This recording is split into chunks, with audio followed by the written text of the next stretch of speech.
Greetings of the day. My name is Ishika Priya, and I'm a current student of Indian Institute of Tiruchirappalli, batch of 2022. And I'll be talking on the effects of the Union Budget 2021 on the Indian economy. The Union Budget 2021 was not a budget like earlier time. This was the first budget presented in the Lok Sabha by our Honorable Finance Minister Srimati Nirmala Sitharaman after the COVID-19 pandemic, which has a huge impact on almost every sector of our economy, whether it's MSMEs, hospitality, aviation, or service sector. This year's budget is also unique in the sense that it was a paperless budget. Finance Minister read out the year's budget via tablet device, which is made in India and simultaneously promoting the Atmanirbhar Bharat. The Finance Minister Nirmala Sitharaman had raised a lot of expectations regarding Budget 2021 by promising once in a century budget. What she has delivered is a budget full of hopes with a touch of realism. The budget is tailored to revive the economy in the short run and accelerate the growth rate in the medium terms, but the physical math is on shaky grounds. When the economy is still struggling with the consequences of COVID 19, physical support for vaccination and healthcare is the most important physical stimulus. The budgetary allocation for the health sector is impressive at rupees 2.84 lakh crores, a raise of 137%. Out of this, rupees 35,000 crore is marked for COVID-19 vaccines. An expeditious vaccination drive will help overcome the fear that is holding back revival of hospitality, tourism, and formal retail sectors. Revival of these sectors will restore employment to millions of unemployed due to pandemic. Similarly, budgetary allocation for capital expenditure has been increased to rupees 5.54 lakh crore, about 2.5% of the GDP, an impressive increase of 34.5% compared to this fiscal year. The budget provides a leg up on the national infrastructure pipeline by providing rupees 1.10 lakh crore for expansion of railway and rupees 1.18 for road networks in the country. The allocation for rural infrastructure fund has been increased to rupees 40,000 crore.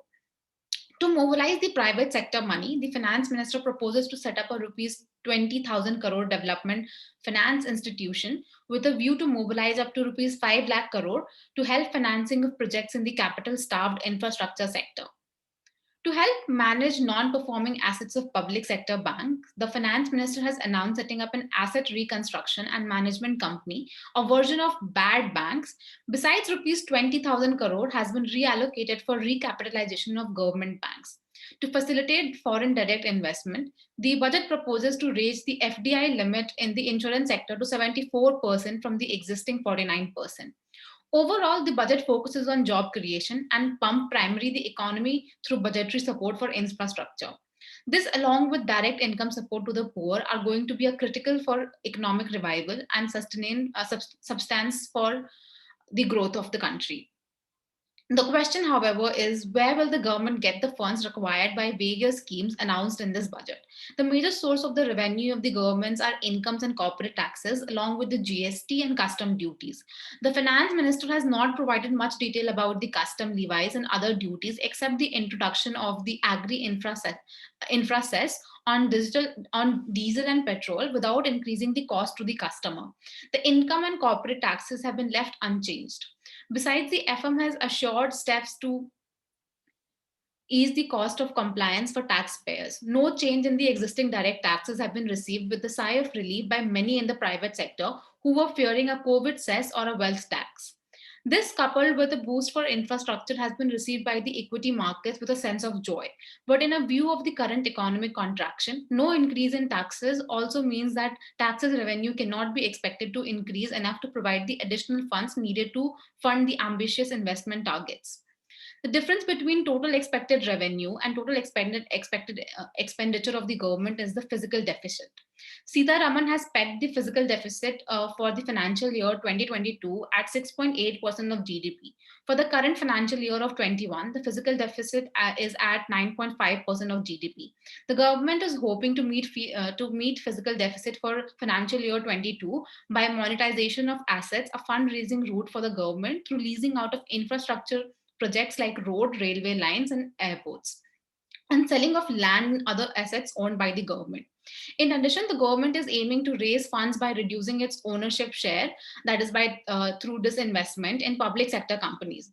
The finance minister has announced that the government plans to privatize two public sector banks and one generic insurance company in the financial year 2022, adding that it plans to complete the disinvestments of BPCL, Concor, and SCI, in addition to the long awaited disinvestment for LIC IPO.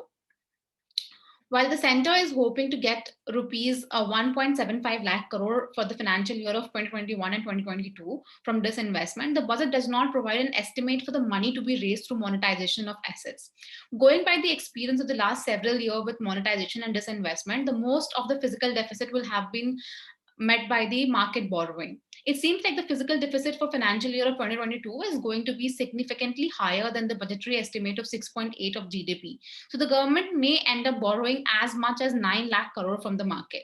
Already the yield on government securities has gone up, indicating that the financial market expects the cost of borrowing to increase.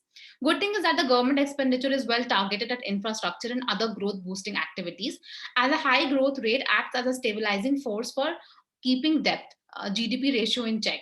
Everything considered, the high physical deficit will be worth it. It is comforting to see that the government seems to be taking a relaxed view of the physical deficit. Thank you.